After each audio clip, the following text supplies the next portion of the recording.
Assalamu alaikum wa rahmatullahi ta'ala wa barakatuhu jama'a masu kallon mu da sauraron mu yau ma dai kamar kullum ni ne na Bure Ibrahim. Jama'a mun gode matuƙar gaske da irin gudunmawar da kuke nuna mana a wannan gida namu mai albarka. Yau wata 'yar tambaya nake da ita, ko in ce wani ɗan wasa ƙwaƙwalwa nake da shi, tambaya ce zan yi ta. 'Yar ƙarama guda ɗaya. Sannan kuma ina buƙatar amsar ta.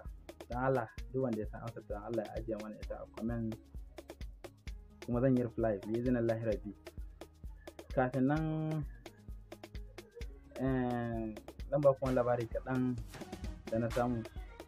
Wata yarinya ce budurwa ta fito ta koka matuƙar da gaske dangane da rashin aure da take fama da shi. Sannan tana mai roƙon ku samari da ku riƙa tana mai tsokaci kan cewar wai me yasa ku samari ba kwa son irin shiga irin unguwannin masu kuɗi ko gidajen masu kuɗi neman aure. To, ta sha dai sharhi da yawa.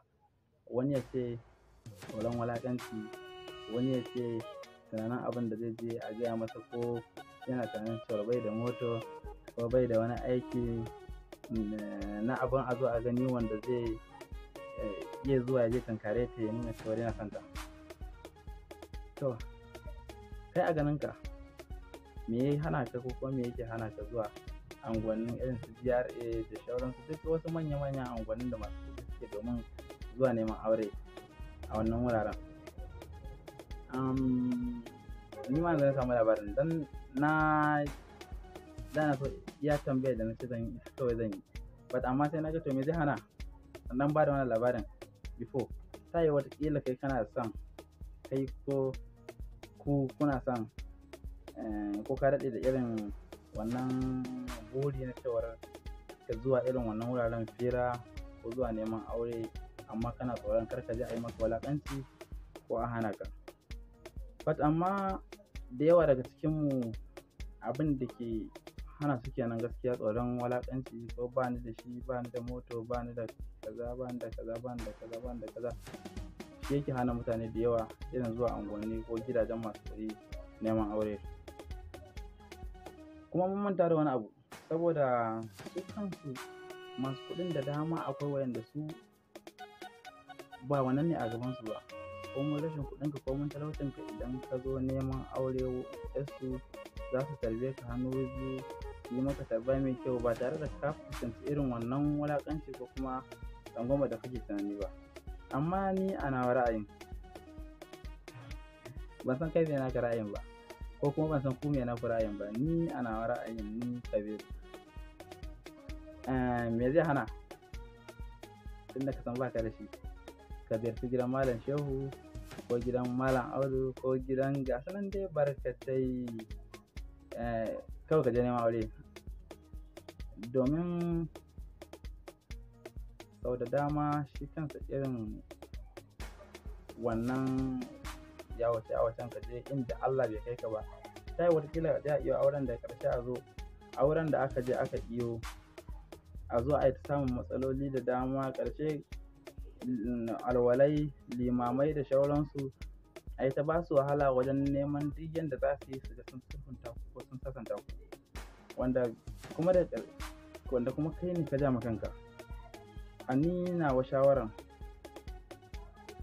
wannan magana ta ban yarda da ita ba, domin a zahirin gaskiya akwai yarinyar da in ka je ka tare ta kace kana son ta direct, tana iya rufa maka mari kuma ba abin da za a yi, domin kai kanka ko wani ka ba wa labarin cewar ai ga abin da ya faru, na je gu kaza, na je gun yarinya nan kaza da kaza da kaza, sai ya ce wallahi ba laifin ka ne, me zai hana ga yar gidan malam wani, me yasa baka je ka neme ta ba, ko sai sa'an ka.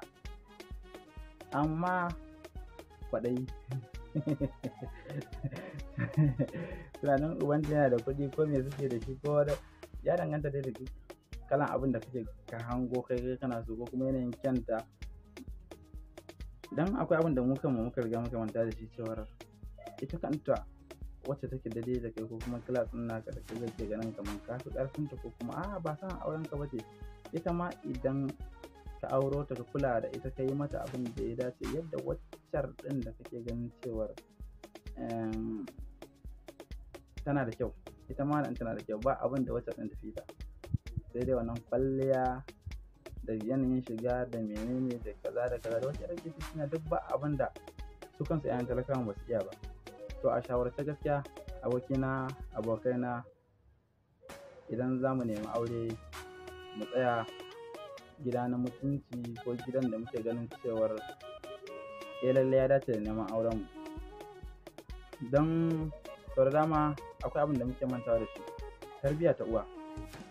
Duk yarinyar da za ka nemi aurenta ka tsaya ka duba tarbiyyar uwarta, wace ce mahaifiyarta, wace ce ta haife ta, domin ka san wace ce za ka auro ta zama uwar 'ya'yanka ko kuma ka zauna da ita, domin shi aure ba abu ne da za a zo a ɗaura shi kawai yau a ce gobe a warware shi ba.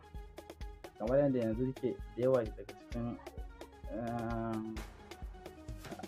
lokutan nan yake ta faruwa, za ku ga an zo ana ta abu, especially social media, ana ta abubuwa ai kaza da ƙarshe za a zo a yi auren kwana nawa ya riga ya watse.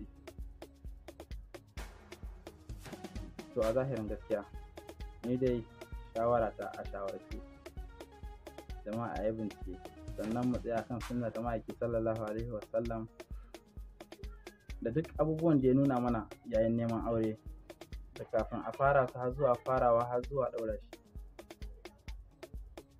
Bari zan bar ku haka. Daga ƙarshe tambayar da na ce zan yi ta, bari dai a bata tambayar nan zuwa bidiyon mu na gaba insha Allah zan yi muku tambaya, ba kuma ɗaya ba, ba biyu ba, ba uku. Wasa ƙwaƙwalwa ne za mu ɗan wasa tsakanin ni da ku da kuma sauran jama'ar duniya masu kallon mu da sauraron mu a cikin wannan gida namu mai albarka. Kana kallo na, kar ka manta danna mana da alamar subscribing da kuma danna mana alamar ƙararrawa da in sanar da ku da zarar mun ɗaura.